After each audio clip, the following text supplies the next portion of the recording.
Raj, your local residential property manager based in West Auckland.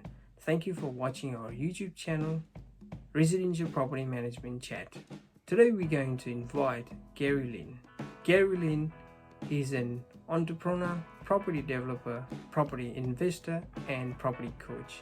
He has made millions in property sector and he owns a number of houses. Today, Gary is going to tell us the existing situation of the property market, and later he will share some tips to the new property investors and first home buyers. So please join Gary.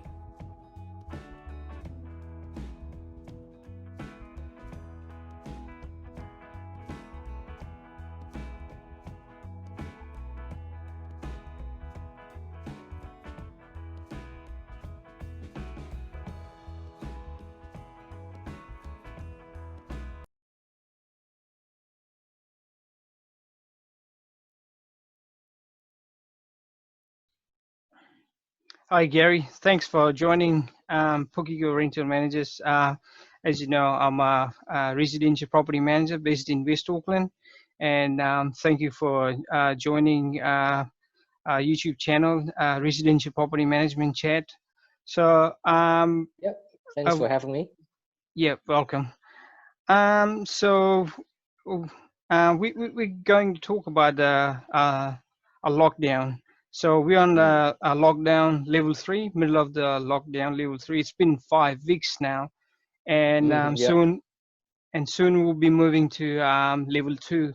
So there are a lot of buyers out there who had been waiting for nearly 5-6 weeks.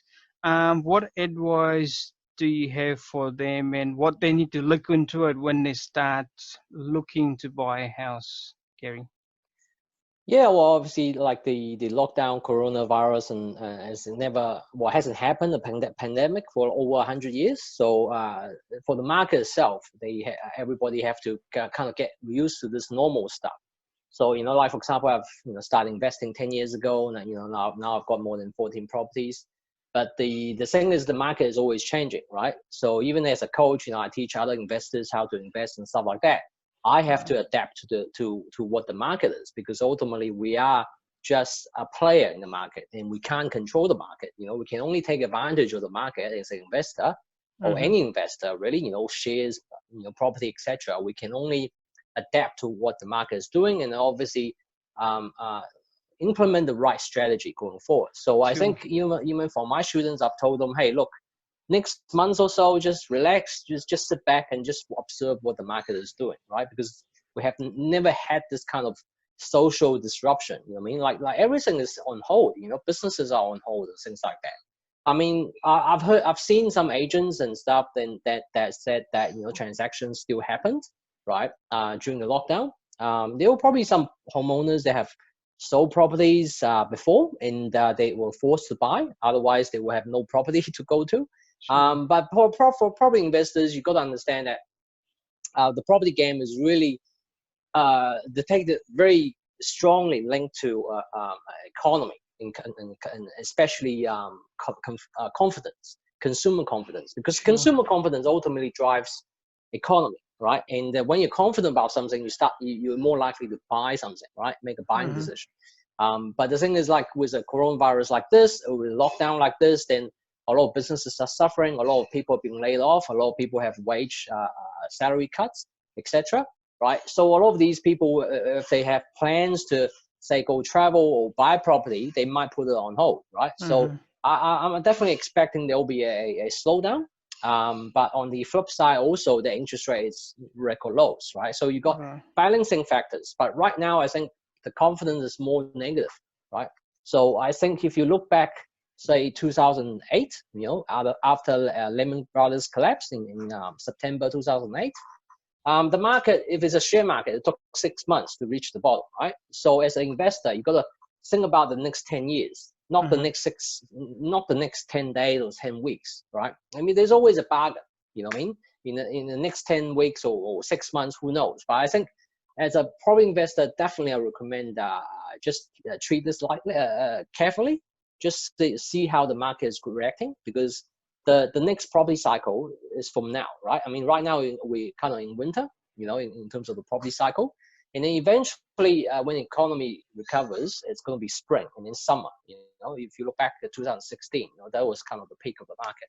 So the cycle of the market repeats itself, right? And so in long term, we're fine, but short term, there will be a lot of unknowns. Thanks, Gary.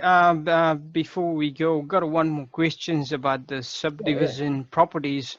So if the buyers find a property which would be about 900 M2 or 1200 M2, would be a good buy at this stage, or how is it going to work against the new build and old houses?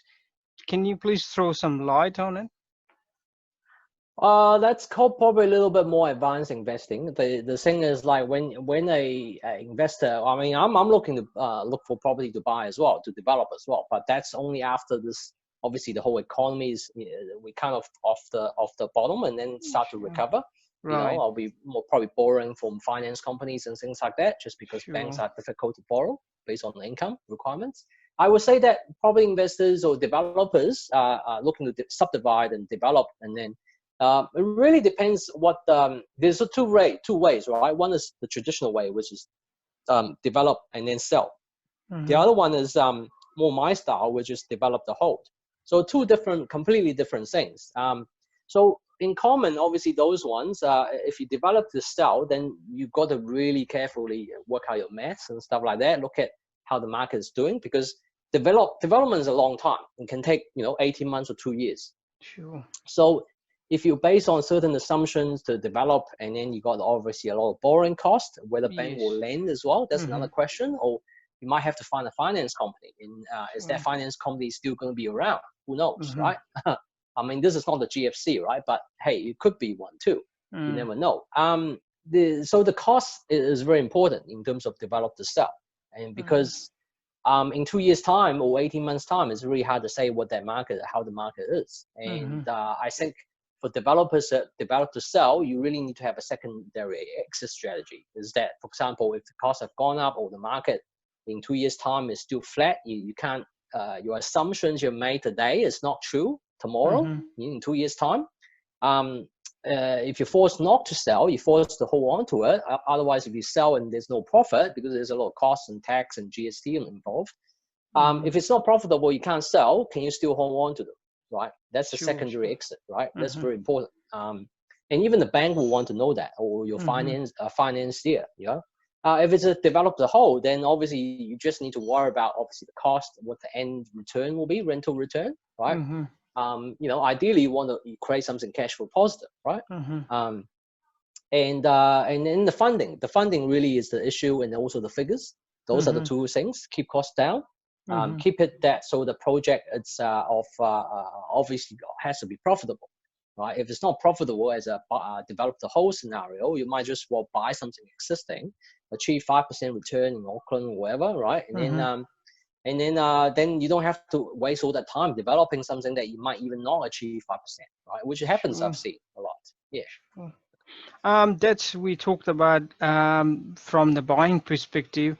Now, just a little bit about from tenants' perspective as well. So when the price of properties will start to decrease, which most likely to happen maybe 5 to 15 or 20%, what will happen to the rent? Would the rent will remain the same, or the rent could get affected as well by these changes? Well, first of all, I think 20% is probably a little bit exaggerated. Definitely not going to happen in Auckland. Maybe some individual deals, very far few in between. But on average, I think Auckland will probably drop, probably 10% at most. Just because you still got people around. You got to understand that the property is very simple. In some ways, very simple. It's a shelter effect. Everybody needs a home. I got a roof over my head. You have got a roof over your head. Definitely. So, and with this coronavirus too, is that not many people have died, right? You got to look at the facts. And if you look at how many people have died, on the road, construction site accidents, probably very, very few during this lockdown situation. So, and obviously people can't leave New Zealand now, right? For example, Kiwis wanting to move to Australia and things like that. Well, Australia is actually not very green right now. Grass green on the other side. So a lot of Kiwis will probably stay in New Zealand. And also because of obviously what's happening overseas as well, a lot of Kiwis will return to New Zealand as well. And obviously a lot of them will come to Auckland because that's where the jobs are. So I think out of this lockdown, I think we'll end up with more people than we have before the lockdown. So all these people have to stay somewhere, right? Sure. These people have to either buy a house to live in or they have to rent. And if that's the case, then well, obviously the rental price is not going to go down. And also you look at, for example, if you're a commercial landlord and your tenant for trigger clause 27.5 on their commercial lease, they're not paying rent.